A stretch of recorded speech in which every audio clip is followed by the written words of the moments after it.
create jobs for young Gambians.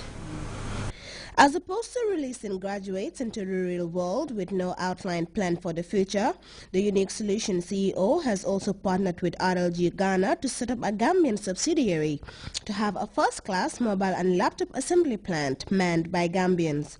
The drive is anticipated to curb the challenges posed by unemployment for the country's youth folk and enhance the use of ICT. We don't have the data research-based data, but we all know that skills is missing amongst our youths. So we had GAM jobs, and one of the components really was the labor-intensive technology. Labor-intensive technology was one of the components, and we thought at the ministry that we should do a study, go to neighboring countries and find out what happens within the region and even beyond, all the way to, I think, Nairobi or so. When we embarked on that visit, we went, because the labor-intensive technology program was given to the, what's it called again, GAM Works. On the education front, the Chief Executive Director disclosed plans to equip school-going children and teachers with custom-built laptops dubbed Connect Gambia Vision 2020 to ease the process of learning and teaching. I'm more elated today when you said you're looking at going to Basse.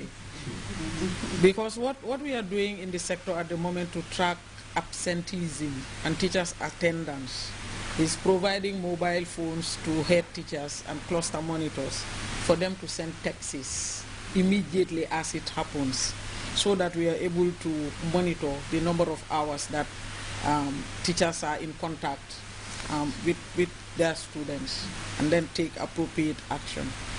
And if you have all of these mobile phones with head teachers in the remotest parts, you will need an outfit to provide repairs and maintenance for them. And you didn't tell me you were going to open in Basse, but I must say that I'm very happy to hear it. And I encourage you to go even beyond Basse and go to the other regions. The Chief Executive Director of RLG Gambia presented samples of the RLG assembled laptops, computers and mobile phones to the Vice President and Minister of Women's Affairs.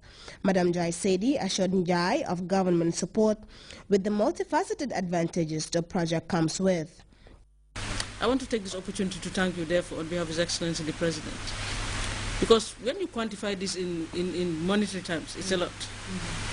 But that also shows the confidence that you have in His Excellency the President, the fact that you know that he is providing the enabling environment, and you want to give back to His Excellency, in a way.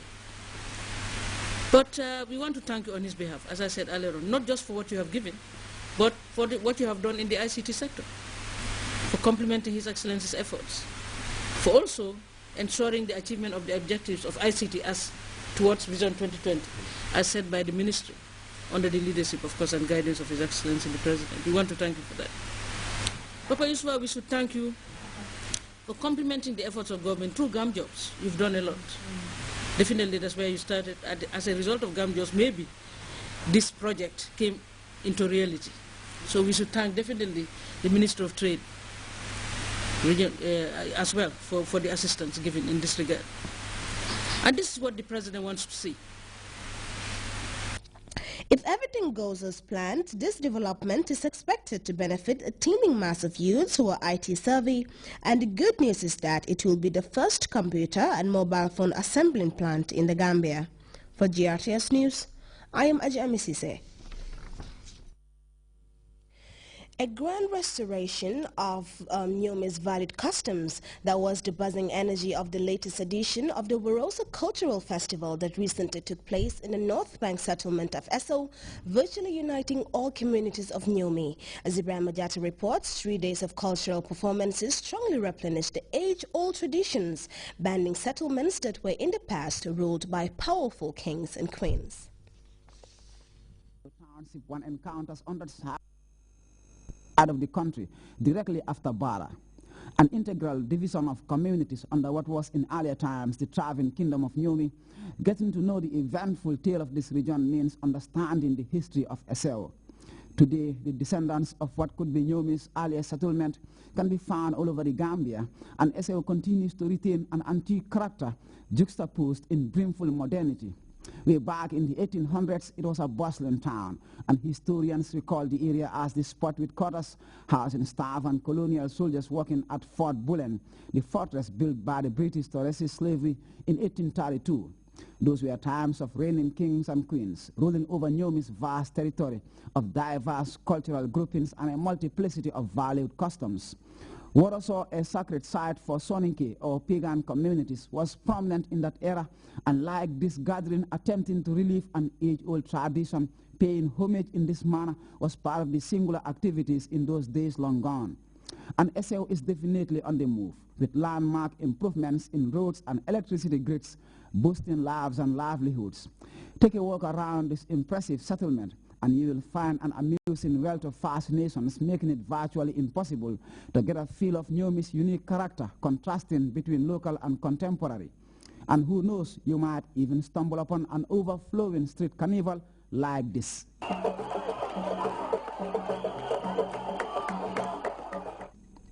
Bubbly, evocative, and buoyant, this is the Warsaw Cultural Festival, replenishing fresh energy to Nyomi's assorted ways and customs. The undeniable pull and magic of unified dance expositions, a passionate drumbeat, and stimulating songs will get you longing to jump into the colorful cultural upheaval. And this is just about the beginning of festivities, unstoppingly taking new forms till the break of dawn. This organization was organized in the spirit of building mutual understanding between youth.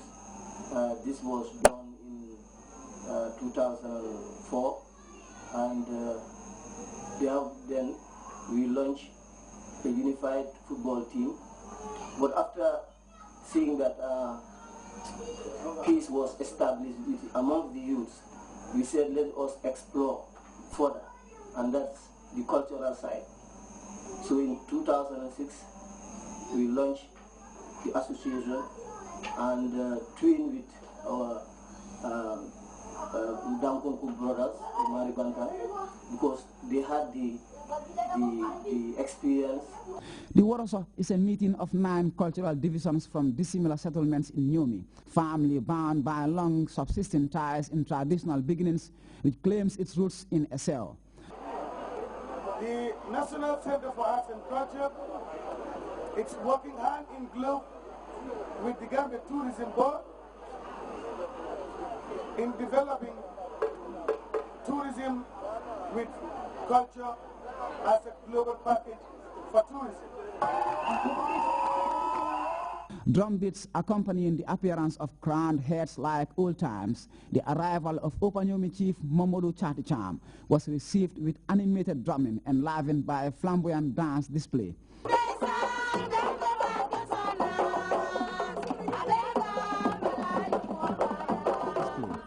Then came the sour of thrilling performances initiated by Baras Ramdan Serere Cultural Group.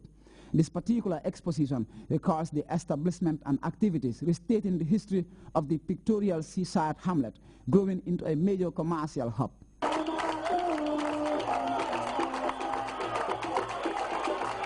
The Berendin Cultural Orchestra in full regalia, reincarnating the vigor of an exciting past. A display which saw the emergence of the fearsome night masquerade snowballed the rousing impact of festivities to colossal heights. Breathtaking performances and inspiring demonstrations. This is precisely what makes Gambian festivals outstanding.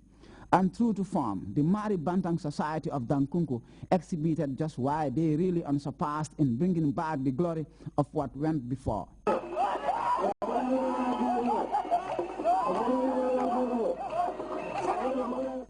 Next came Jokadu, with sparkling originality and gusto.